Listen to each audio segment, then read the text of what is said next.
Congress party के वरिष्ठ नेता राहुल गांधी कुछ देर बाद देहरादून पहुंच रहे हैं और इस विजय सम्मान यात्रा में भारी संख्या में जो है वो पूर्व सैनिक भी दिखाई दे रहे हैं। वो सैनिक जिन्होंने देश के लिए लड़ाई लड़ी है, वो सैनिक जिन्होंने अपनी बलबूते पर कई मेडल भी जीते हैं। कई पूर्व सैनिक हमारे साथ मौजूद हैं, उनसे जानेंगे आखिरकार इस रैली को वो किस तरह से देख रहे हैं। राहुल जी, आपके नेता जो हैं वो आ रहे हैं, किस तरह से देखते हैं उनकी रैली को, उनके सम्मान को? हम उनके सम्मान को बहुत अच्छे ढंग से देखते हैं और जिस प्रकार महान जो हमारी आयरन लेडी थी इंदिरा गांधी जी, उन्होंने 16 दिसंबर को 1971 में बांग्लादेश के 2 टुकड़े कर दिए थे, वो भी एक सम्मान की बात है। और हमारे देश के सैनिकों ने अभूतपूर्व साहस के बल पे ऐसा कार्य कर सका। लेकिन क्या होता है, जब कोई देश का बड़ा लीडर इस भूमिका को अपनी पहली बनाता है तो वो तभी संभव हो सकता है। और हमारे देश के जवानों ने बहुत बहादुरी से काम किया और बांग्लादेश के पाकिस्तान के 2 टुकड़े कर दिए, जिसमें बांग्लादेश और पूरी पाकिस्तान अलग हो गए। बाबूजी, नाम क्या है आपका? रामदयाल भट्ट।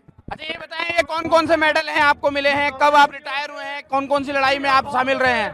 मैं तो 80 में रिटायर हुआ हूँ और बांग्लादेश की लड़ाई लड़ा हूँ और लाहौर में लड़ा हूँ और बाकी और जगह भी रह चुका हूँ, 3-4 जगह जो सीमा में रहा। आप ये बताएं, प्रधानमंत्री नरेंद्र मोदी ये कहते हैं कि सैनिकों के लिए भारत सरकार ने, उनकी सरकार ने बहुत कुछ किया है, 1 रैंक 1 पेंशन हो, चाहे तमाम वो चीजें हो जो सैनिकों के लिए की हैं।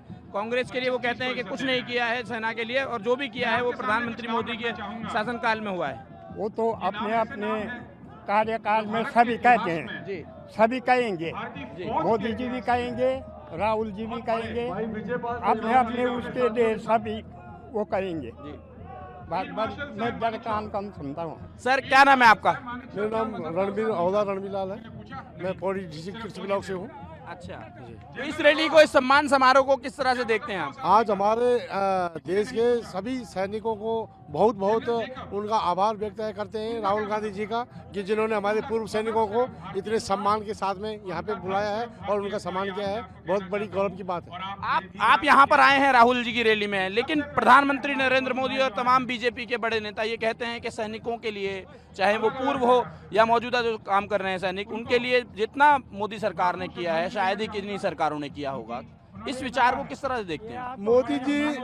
मोदी जी ने जो भी किया है वो सारी जनता देख रही है और मोदी जी को इसका परिणाम जो है 2022 में मिलने वाला है, क्योंकि मोदी जी ने सारे लोगों को बेवकूफ़ बनाया है, सारे देश को लुटवा दिया है, जो कि आज मोदी जी जो है अपने वापस अपने जाने वाले हैं। क्योंकि मोदी जी ने एक राशन से लेकर, प्याज से लेकर और पूरी पेट्रोल से लेकर सारे महंगाई का लगा दिया।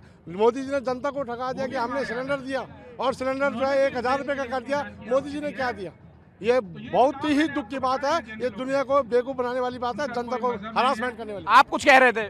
तो भाई जी, जो ये सैनिकों के लिए या भूतपूर्व सैनिकों के लिए या वर्तमान में जो सेवारत हैं उनके लिए जो भी कार्य किया है वो बीजेपी सरकार ने नहीं किया है, बल्कि वो बहुत पहले डिफेंस मिनिस्टर जगजीवन राम जी होते थे। उन जगजीवन राम जी ने एक पोथा बनाया था